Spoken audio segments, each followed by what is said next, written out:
Lukas 19 ayat 37 sampai 44. 3, 2, 1. Ketika ia dekat Yerusalem di tempat jalan menurun dari Bukit Zaitun, mulailah semua murid yang mengiringi dia bergembira dan memuji Allah dengan suara nyaring oleh karena segala mukjizat yang telah mereka lihat.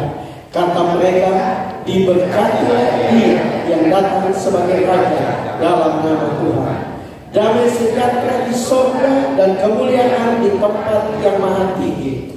Beberapa orang Farisi yang turut dengan orang banyak itu berkata kepada Yesus, Guru, tegurlah murid-muridmu itu. Jawabnya, aku berkata kepadamu, jika mereka ini diam, maka batu ini akan berteriak. Dan ketika Yesus telah dekat dan melihat kota itu, ia menangisinya. Katanya, wahai betapa baiknya jika pada hari ini juga engkau mengerti yang perlu untuk damai sejahteramu. Tetapi sekarang hal itu tersembunyi bagi matamu, sebab akan datang harinya bahwa musuhmu akan mengelilingi engkau dengan kubu, lalu mengepung engkau dan menghimpit engkau dari segala jurusan. Dan mereka akan membinasakan engkau beserta dengan pendudukmu, dan pada tembokmu mereka tidak akan membiarkan satu batu pun di atas batu yang lain, karena engkau tidak mengetahui saat bila mana Allah melawat engkau. Amin. Silakan duduk kembali Bapak Ibu Saudara-saudara. Pagi ini saya masih terus berbicara tentang pujian penyembahan. Dan Bapak Ibu Saudara-saudara, saya ingin bicara dengan judul alasan terbaik kita harus hidup dalam pujian penyembahan. Kenapa Bapak Ibu Saudara-saudara kita harus terus hidup di dalam penyembahan? Saya mengutip apa yang Pendeta Krismanus sama berkata, saudara-saudara, manusia itu spesial di hadapan Tuhan. Amin. Bayangkan saudara, waktu malaikat jatuh, Allah buang malaikat. Waktu malaikat jatuh, malaikat sombong dan jatuh, Allah buang. Tapi waktu manusia jatuh, Allah rela menjelma menjadi manusia. Bukan saja menjadi manusia untuk menolong kita, tapi dia rela datang ke salib dan rela mati di atas kayu salib untuk saya dan saudara. Amin.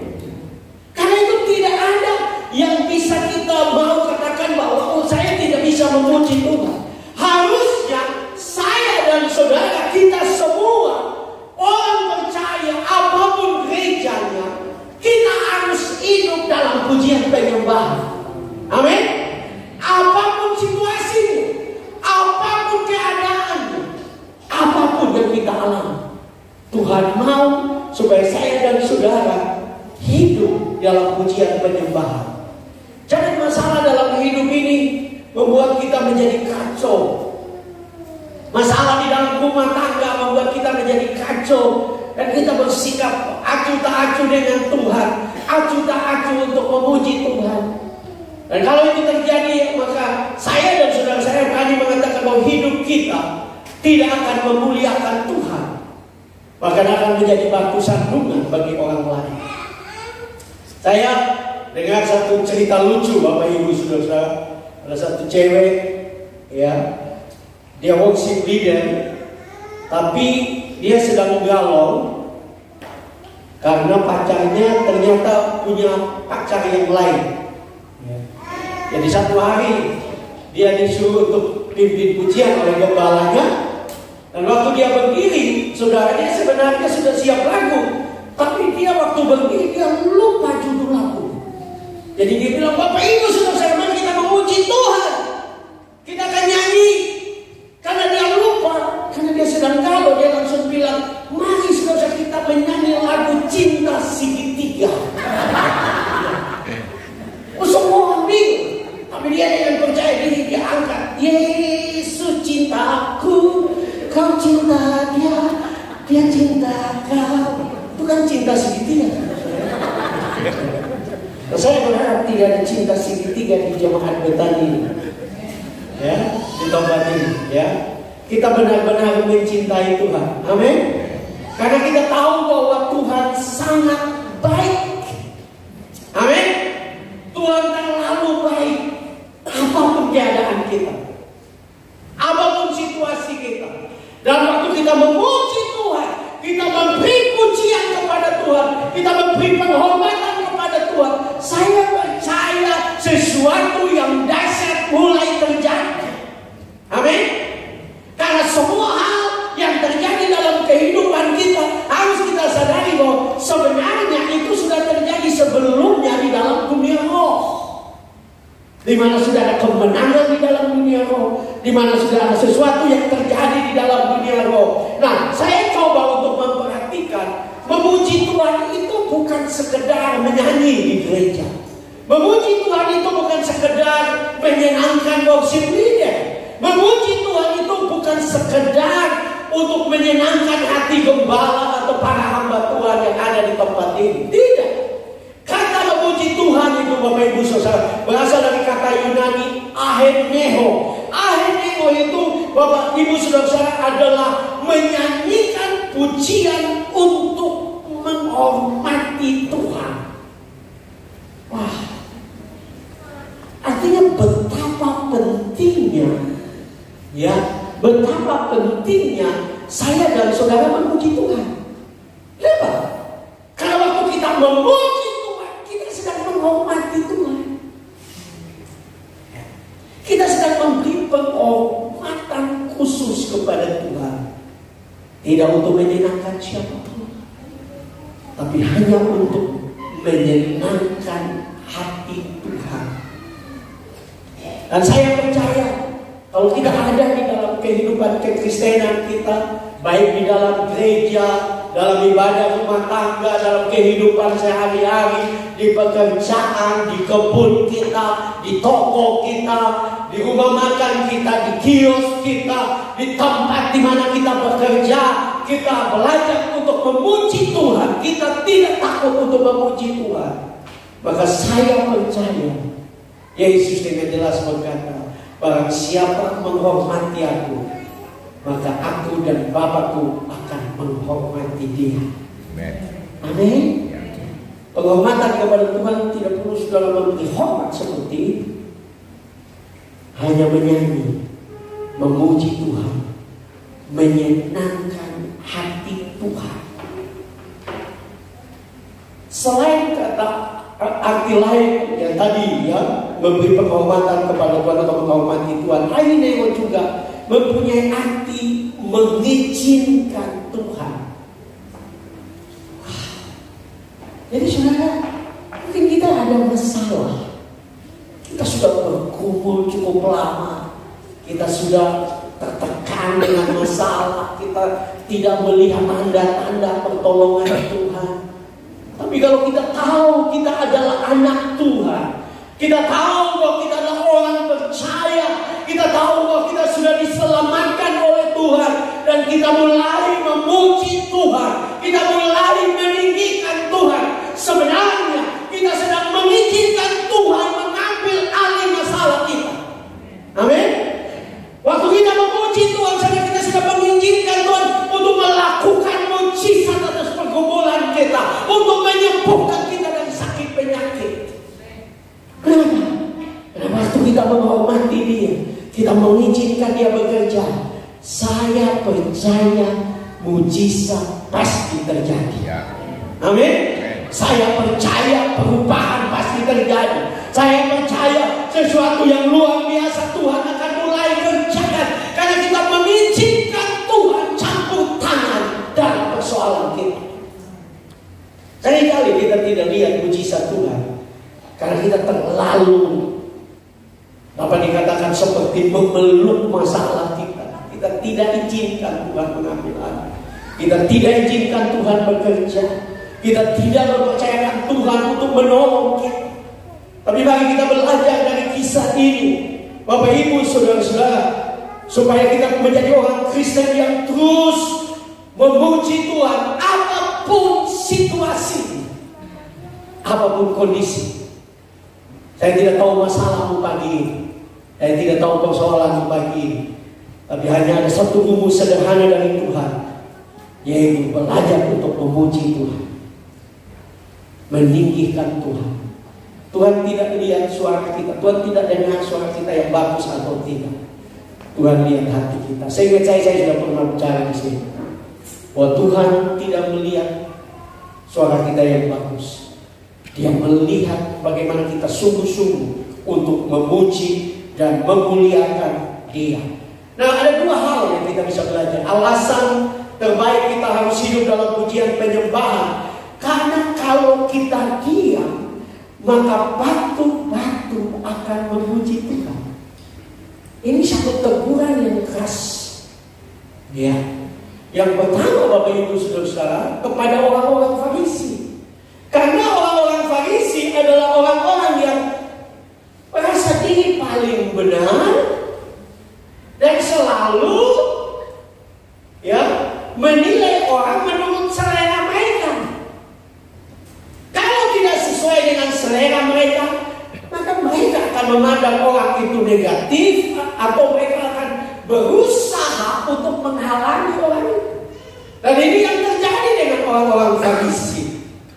Alkitab mengatakan waktu Yesus masuk ke Yerusalem, murid-murid mulai bersukacita, mereka mulai bergembira, memuji dan memuliakan Tuhan. Tetapi orang-orang Farisi berkata kepada Yesus, tolonglah mereka. Kenapa? Karena itu bukan selera mereka. Ya, selera orang Yahudi adalah mereka harus tampil anggun, berwibawa, ya. Mereka bahkan kelihatan rohani tapi dibuat-buat, ya. Bahkan kalau saudara belajar orang-orang Farisi pada zaman Yesus itu, ada orang-orang yang disebut dengan orang-orang Farisi yang mukanya bengkak-bengkak. Kenapa, saudara? Karena mereka diajar bahwa mereka betul-betul harus jaga kekudusan, sampai mereka kalau lihat perempuan mereka harus tutup mata, sehingga mereka harus seringkali tabrak pohon. Karena mereka harus kelihatan suci, saudara. Ya. Semua keagamaan mereka ingin tonjol.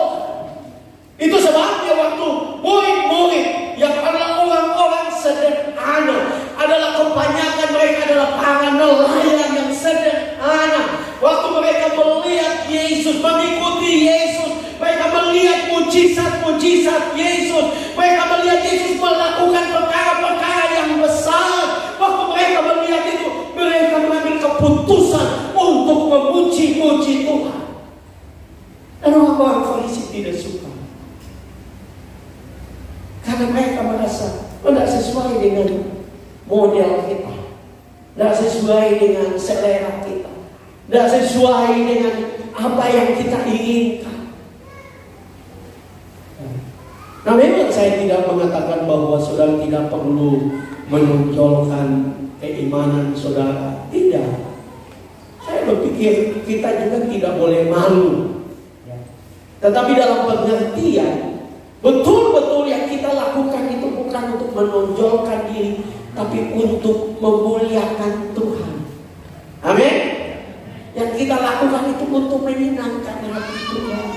Jadi saudara dimanapun saudara berada, belajar untuk bisa memuji Tuhan. Ya. Belajar untuk bisa memuji Tuhan. Jangan malu untuk memuji Tuhan. Jangan malu. Nah, saya bicara seperti ini karena saya memperhatikan saudara. Kadang-kadang orang-orang sebelah kita itu, ya, lebih berani daripada kita. Coba lihat di acara-acara umum, mereka tidak malu untuk mengucapkan salam agama mereka, bahkan ada, ya mungkin ada doa atau pernyataan agama mereka. Tapi seringkali kita anak Tuhan malu, ya. Kita seringkali mau bilang puji Tuhan di depan umum, saya enak nanti. Bagi saya ini juga tidak benar.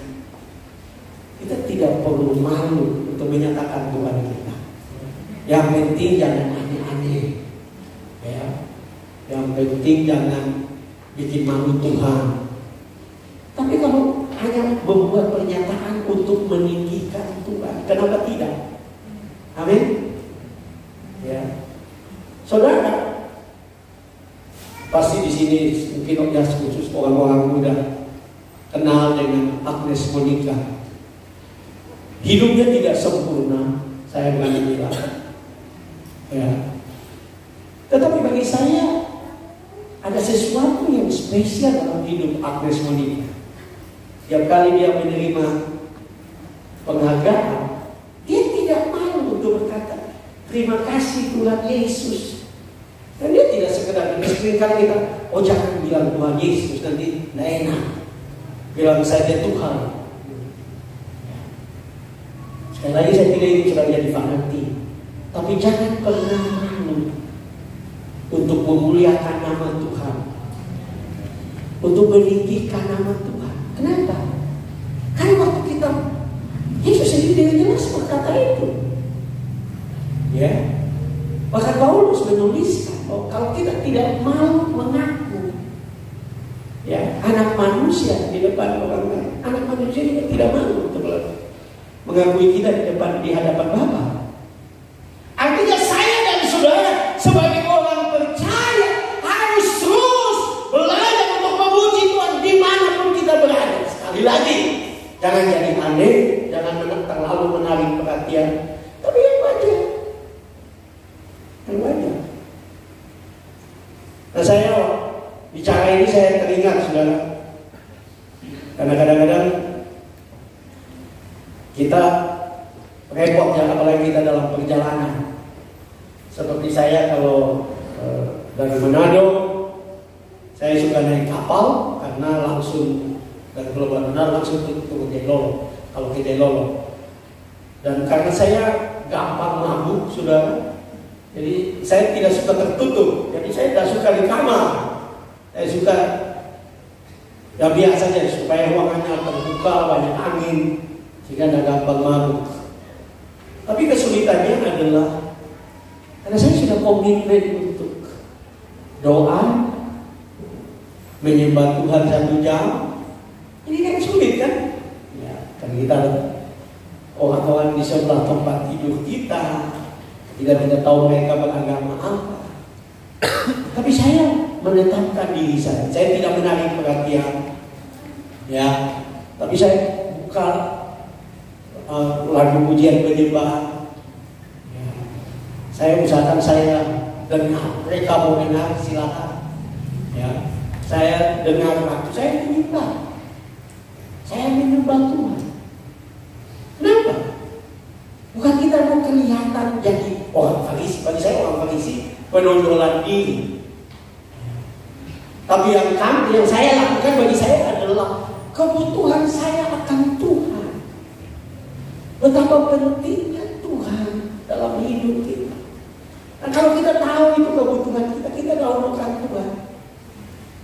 Saya mau ini kesaksian, mungkin orang bilang kebetulan, mungkin Pak Pendeta. Saudara boleh bilang kebetulan, tapi bagi saya itu mujizat Tuhan. Waktu kemarin saya mau berangkat dari Manado, teman saya Pak Fauci dulu jemaat saya, dia telepon saya dan dia bilang, Pak Gembala, gak usah berangkat, ini angin gelombang ini. Saya bilang, enggak, saya berangkat. Kalau anak aja berangkat, laut teduh. Ya. Nah, sudah tahu, saya naik kapal, ya. Dan sekalian saya juga bukan mabuk, jadi saya minum antimun. Saya tidur, saudara. Sepanjang jalan, itu lautan teduh sampai di Jailolo. Ya. Saya dengar orang bilang kemarin, kalau dari Jailolo ke Ternate katanya gelombang. Saya tidak tahu, tapi saya datang dari Manado teduh. Saya percaya, saudara. Waktu kita melakukan dengan iman, ya, Tuhan tahu apa yang kita butuhkan. Amin. Hal-hal yang mungkin sederhana pun, kalau kita lakukan dengan iman, secara khusus memuji dan menyembah Tuhan, maka mujizat mulai terjadi. Amin. Karena itu Tuhan mau supaya jangan kita diam. Ya. Tuhan tidak mau. Kalau kita diam, Tuhan dengan jelas berkata bahwa batu-batu akan berteriak. Saudara, saya berharap kita di sini, ya, khusus jemaat Betani, adalah jemaat yang tahu untuk memuji Tuhan. Amin. Suka untuk memuji Tuhan. Semua kita suka untuk memuji Tuhan. Dan jangan pernah melarang untuk orang memuji Tuhan, kecuali sudah tindakannya sudah tidak bermoral. Karena sekarang ada pekerjaan Roh Kudus, orang mulai menari-nari. Dan saya itu lihat itu, alami baik di Malang maupun di Ambon waktu saya jadi dosen.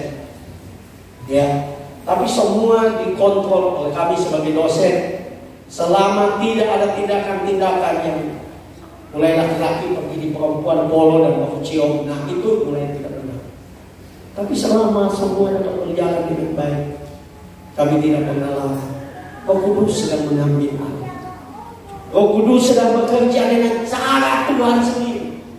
Karena kalau kita melarang orang memuji Tuhan, waktu saya menulis khotbah ini saya ingat Mikal, anak perempuan dari Saul, yang akhirnya menjadi istri dari Daud. Waktu Daud membawa tabut Allah kembali ke Yerusalem, waktu dia sampai di kota Yerusalem, Mikal melihat dari jendela Daud sedang menari-nari dengan putri-putri Yerusalem. Dia sedang menari, dia memimpin tarian di depan tabut.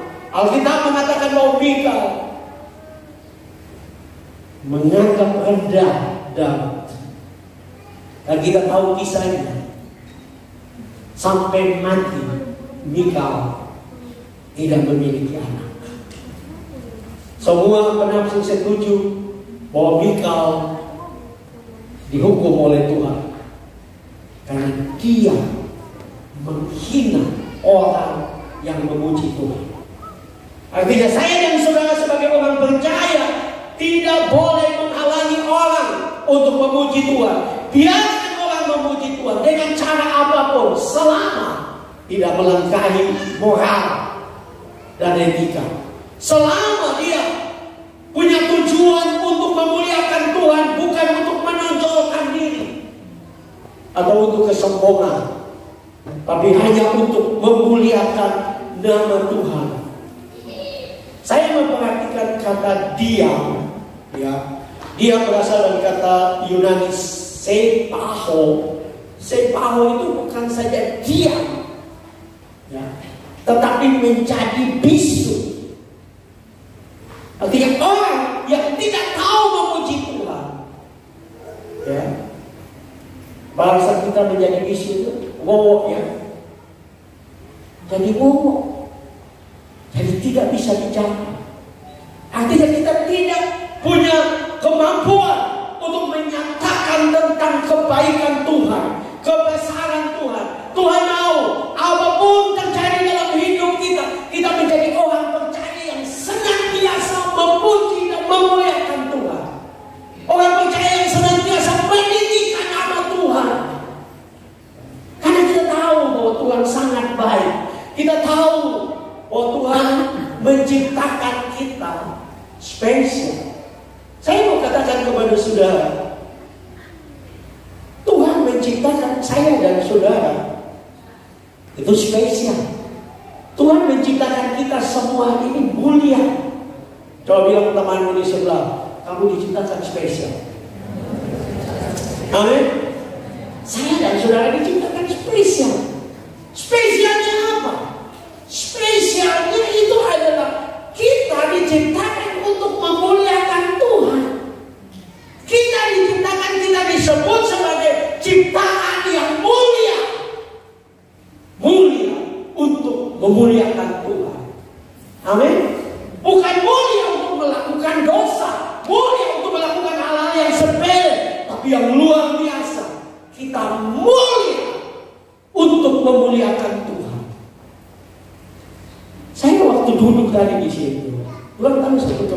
mendengar seperti ini. Ya. Bahwa saya dan saudara dipilih oleh Tuhan. Umat Tuhan, jemaat Betani dipilih oleh Tuhan. Diselamatkan oleh Tuhan untuk memuliakan Tuhan. Benar-benar memuliakan Tuhan. Saya dan saudara orang percaya dipilih dan diselamatkan oleh Tuhan untuk memuliakan Tuhan. Itu tujuannya. Ya. Karena itu tujuannya. Kalau kita tidak lakukan, hati-hati, saudara. Ya, hati-hati. Saudara, jangan pernah berpikir, oh kita orang Pentakosta, kita orang karismatik, sudah pasti memuji Tuhan. Saya mau katakan hati-hati. Karena ada banyak gereja Pentakosta, ada banyak gereja karismatik yang dulu begitu luar biasa pujian penyembahan, tapi sekarang sedang mati. Kita nggak beda, ya, nggak beda dengan gereja lain, gereja tradisional lain. Kenapa? Karena banyak gereja Pentakosta karismatik juga memuji Tuhan sudah diatur. Dan satu lagu pembukaan, doa pembukaan kalau mereka ibadah, 2 lagu pujian, 1 lagu pujian. Jadi hafal itu, ya, sudah bisa dihafal. Dan tidak ada kesempatan untuk Roh Kudus mengambil. Saya senang tadi Waksin tidak memberi kesempatan untuk Roh Kudus. Nah, itu harus dalam ibadah-ibadah kita. Kita dipercaya memimpin, tapi pemimpin yang utama dalam ibadah kita adalah Roh. Ada Roh Kudus. Saya tadi sudah berpikir, karena saya doakan itu. Saya tadi sudah berpikir Roh Kudus ambil alih, mungkin saya tidak perlu khotbah. Karena saya beberapa kali alami itu dalam pelayanan saya. Kalau Roh Kudus sudah ambil, itu lebih baik daripada kita pendeta capek-capek khotbah. Ya. Kalau Roh Kudus mau mengambil alih ibadah kita, biarkan. Karena dia akan mengambil alih semua hal yang kita tidak dapat lakukan. Memulihkan orang, menyembuhkan orang, memulihkan hubungan. Ya. Karena kalau dia mengambil alih, ibadah kita menjadi ibadah yang luar biasa. Amin. Kita menikmati surga di tengah-tengah dunia. Saya ingat waktu saya ada di Waiteto tahun lalu, saya seminar. Hari pertama memang saya seminar pujian penyembahan. Roh Kudus ambil alih kerja. Hari kedua, karena memang saya sudah bilang temanya, jadi saya bicara tentang Tritunggal. Saya menjelaskan Tritunggal.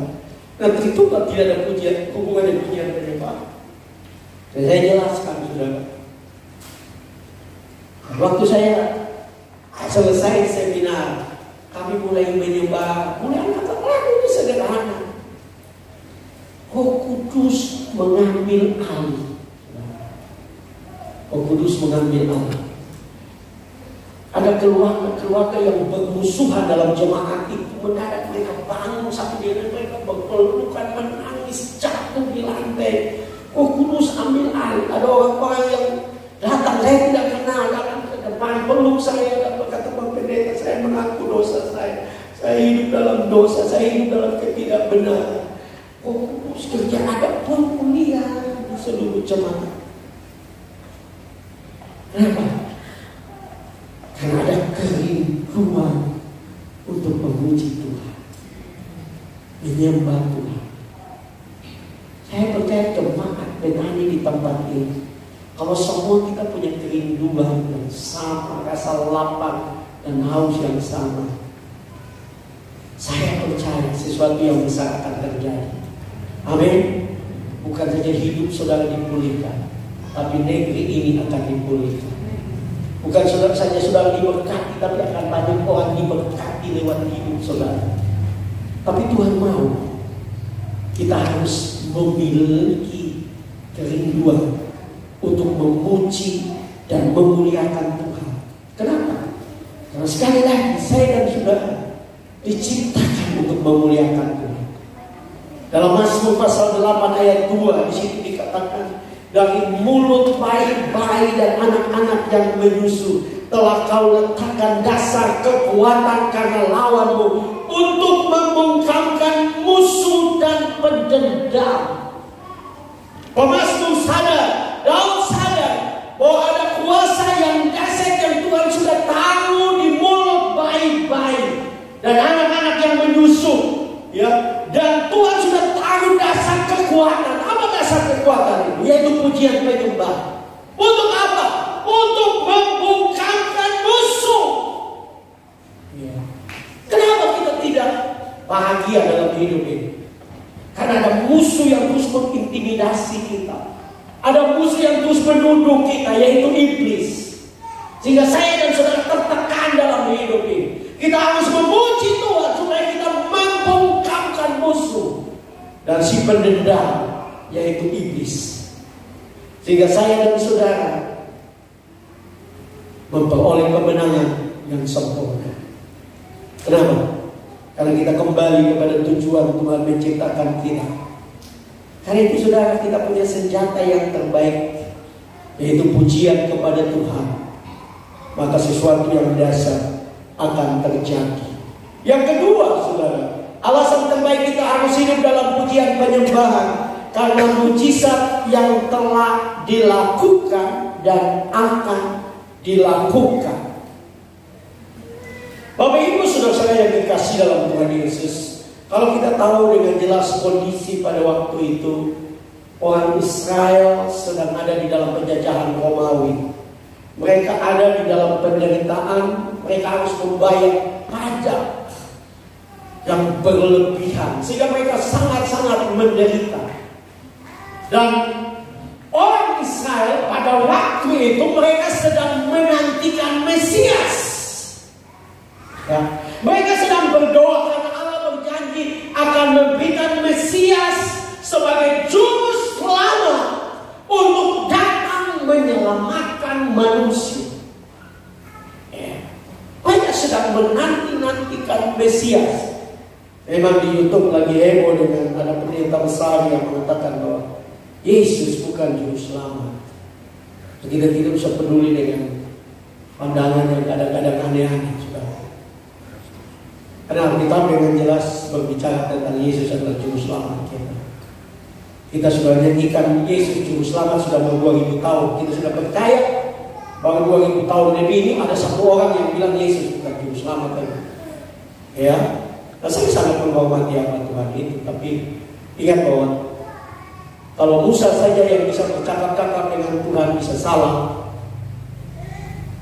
apalagi hamba Tuhan yang lain. Ya. Artinya manusia bisa salah, saya bisa salah. Tapi kita kembali, orang Israel sedang menanti-nantikan. Dan itu faktanya sampai sekarang. Kalau saudara pernah pergi ke Yerusalem, ada apa yang disebut dengan tembok ratapan. Itu orang Yahudi masih terus datang ke tembok itu dan berseru, Mesias datanglah, Mesias datanglah, Mesias datanglah. Dan lebih repot saudara, kita belajar di sini.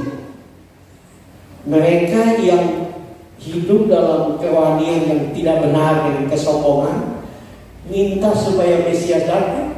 Mesias datang, mereka tidak tahu. Ya, Mesias sudah datang di depan mereka, mereka tidak tahu. Kenapa? Karena hati mereka tidak tulus untuk menyembah Tuhan. Hati mereka tidak tulus untuk mengasihi Tuhan.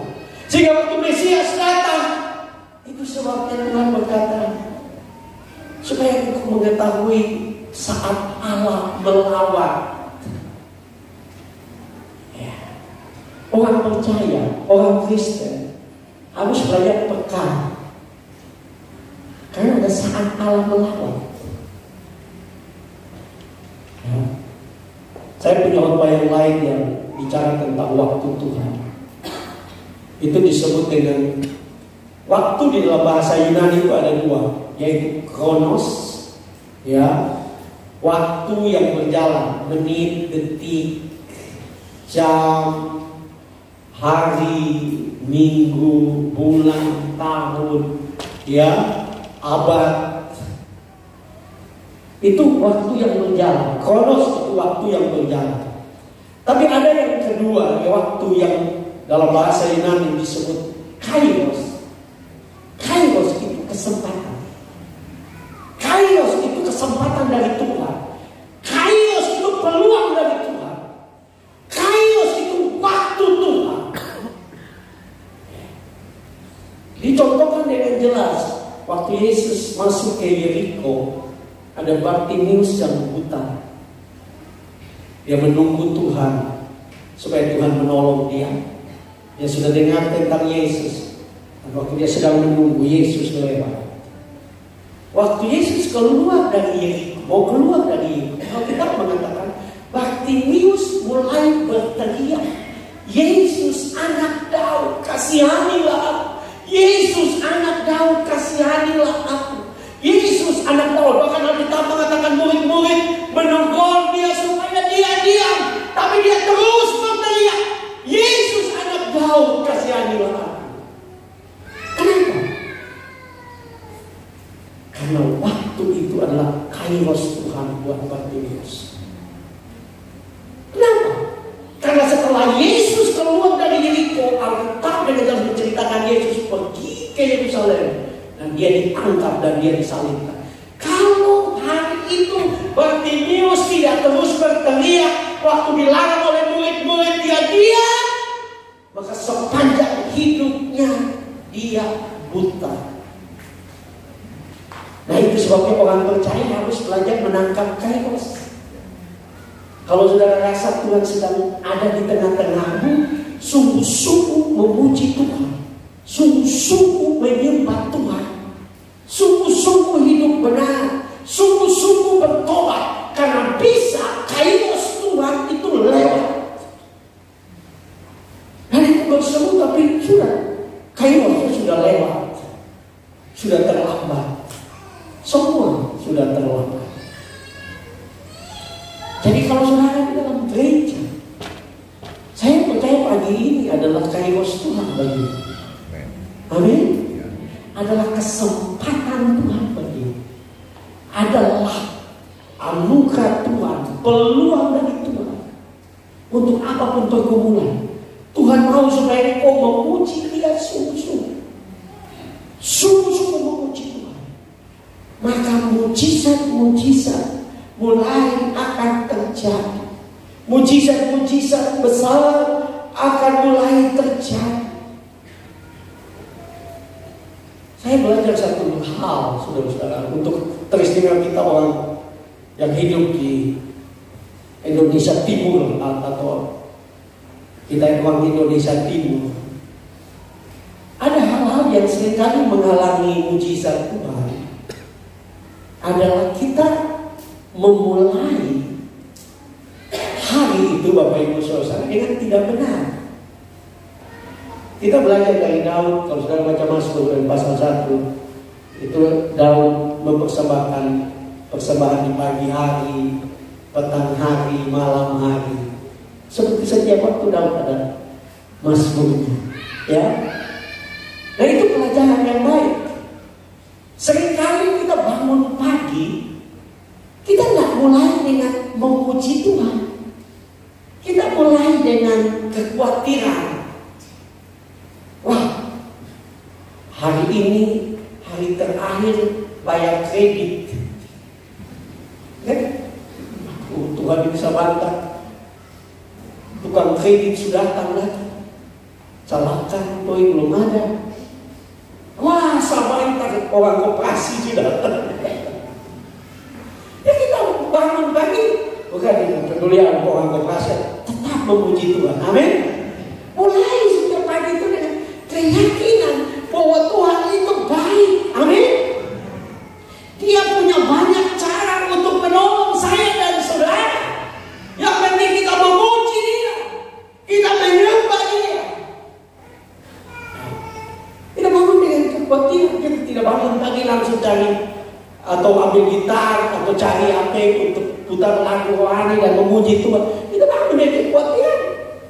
Ya, bangun dengan kekhawatiran, cicilan motor, cicilan rumah,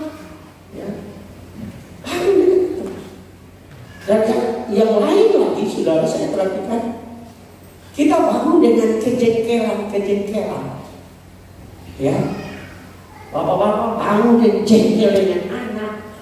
Sepanjang hari itu cuma ngomel. Ibu-ibu bangun dengan jengkel dengan suami, jengkel dengan anak, jengkel. Kita bangun menjalani, memulai hari dengan kejengkelan. Sehingga kita tidak lihat mujizat Tuhan. Kenapa kita tidak bangun setiap pagi dengan memuji Tuhan? Mungkin ada banyak hal yang tidak berjalan sesuai dengan keinginan kita. Biarkan. Karena kita tidak bisa mungkin mengubah apapun. Dan memang kita tidak bisa mengubah. Saya tidak tahu saya sudah bicara di sini atau tidak. Kita tidak bisa mengubah pasangan kita. Yang bisa mengubah pasanganmu adalah Roh Kudus. Jadi jangan pernah berniat, berencana, saya mesti rubah istri saya. Dia cerewet Pak Pendeta, saya mesti rubah. Gak bisa. Ya. Yang bisa ubah dia cuma Tuhan. Ya. Sudah gak bisa ubah suami. Ya. Gak bisa. Yang bisa ubah dia cuma Tuhan. Amin. Sudah gak bisa ubah anakmu. Yang bisa ubah dia cuma Tuhan. Kami memulai setiap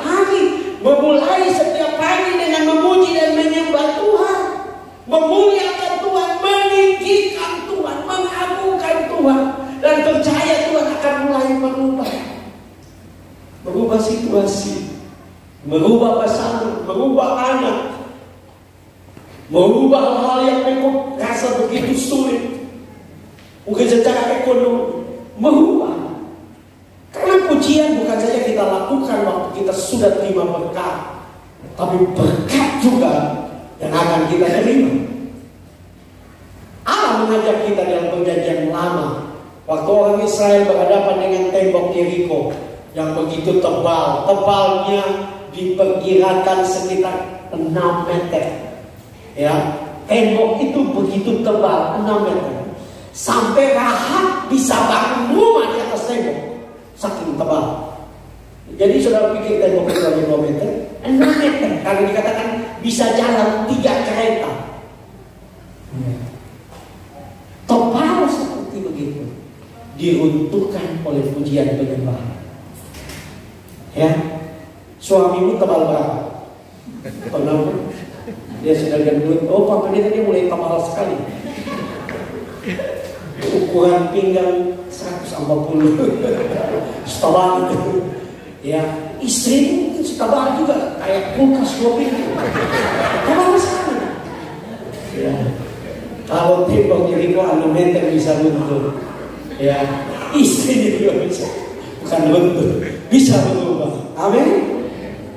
Karena itu mulai setiap hari, mulai setiap pagi dengan memuji menyembah Tuhan. Saudara akan melihat mulai lihat mujizat-mujizat yang Paulus bilang, apa yang tidak pernah dilihat oleh mata, didengar oleh telinga, timbul dalam hati, itu Tuhan sediakan.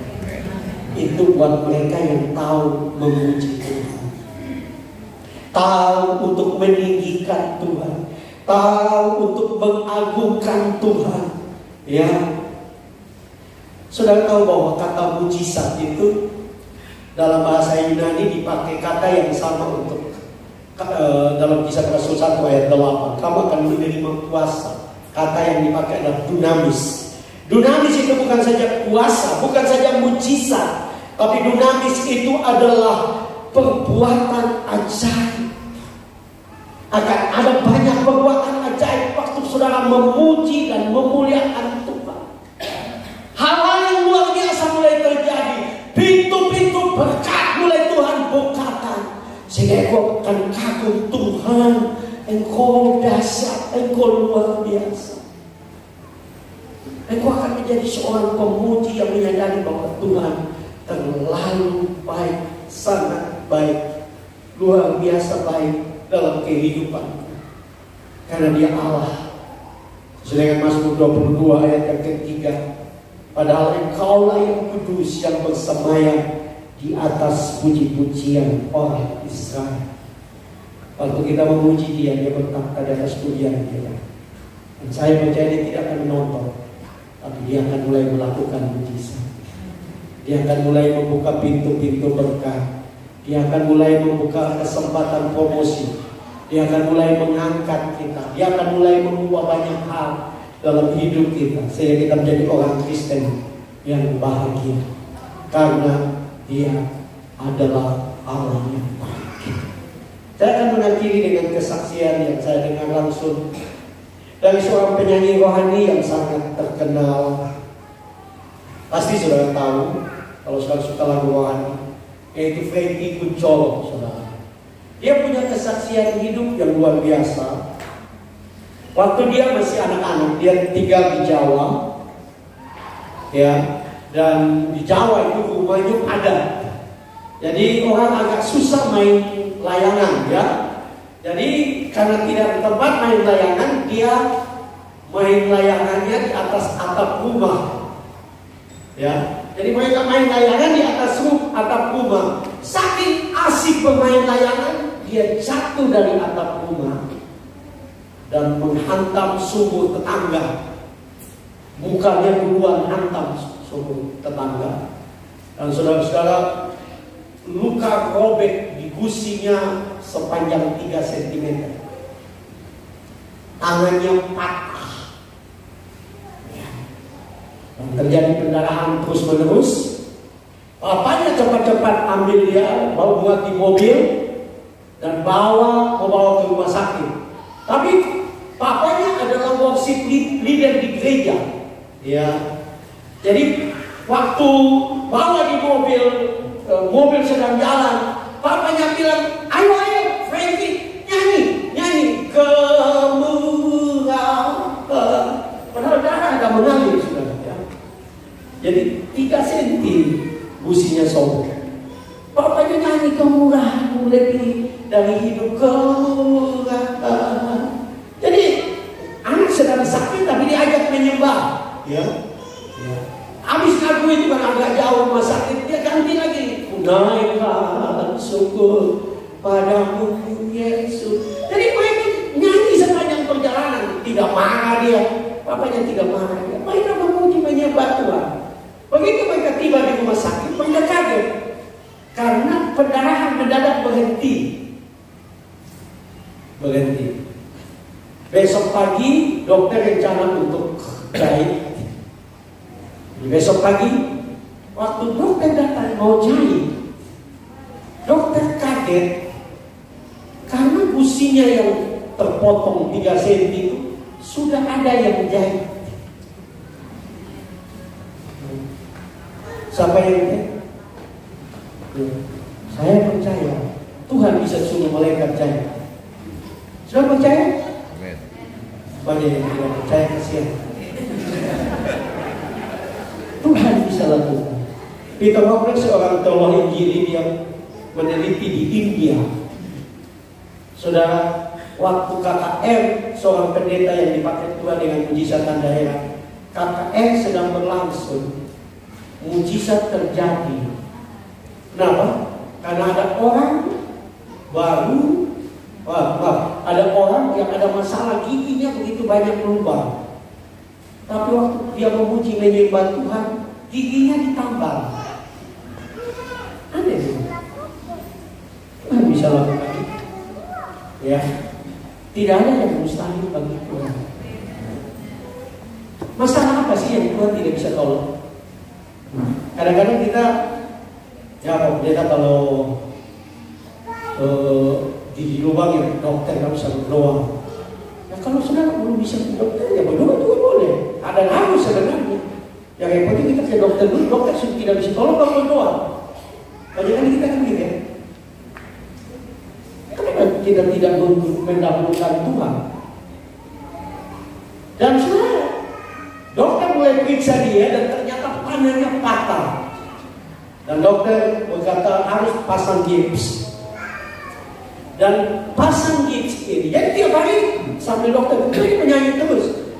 Dia papa menyembah Tuhan terus. Dokter bilang bahwa ini tangannya patah cukup parah. Jadi pasang gips ini harus 6 bulan baru patahnya itu bisa pulih. Ya. Frankie mencoba, papanya bilang begini, dokter, Tuhan bilang bahwa hanya 2 minggu dia sudah sembuh. Ya. Jadi suster saking sudah jengkel, dia bilang, Pak, anak ada sakit, tidak kasihan, menyanyi terus. Dia menyanyi terus. 2 minggu kemudian, saudara-saudara, waktu diperiksa, patahnya sudah pulih secara sempurna dan dia boleh buka gips. Saya mau katakan, bukan, saya tidak meremehkan profesi dokter, tapi dokter bisa salah, tapi Tuhan tidak pernah salah. Amin. Saudara boleh pergi ke dokter dan dokter berkata, wah, ini penyakit orang tua, tunggu sudah, DP waktu. Suruh anak-anak masa yang enak-enak, makan sudah. Ini lagi sedikit lagi, 3 bulan. Kalau agak terlambat ya 6 bulan. Memang kayak enak sudah. Dokter bisa salah, Tuhan tidak pernah salah. Karena itu hiduplah dalam ujian Tuhan. Hiduplah dalam menyembah Tuhan. Saya tidak tahu pergumulan hari ini, tapi yang saya tahu Tuhan kita Tuhan baik. Dia hanya menunggu engkau untuk menyembah Dia. Dia hanya menunggu engkau untuk datang kepada Dia. Mungkin engkau sedang bergumul secara ekonomi. Saya mau katakan Tuhan itu baik. Dia sangat baik. Dia terlalu baik.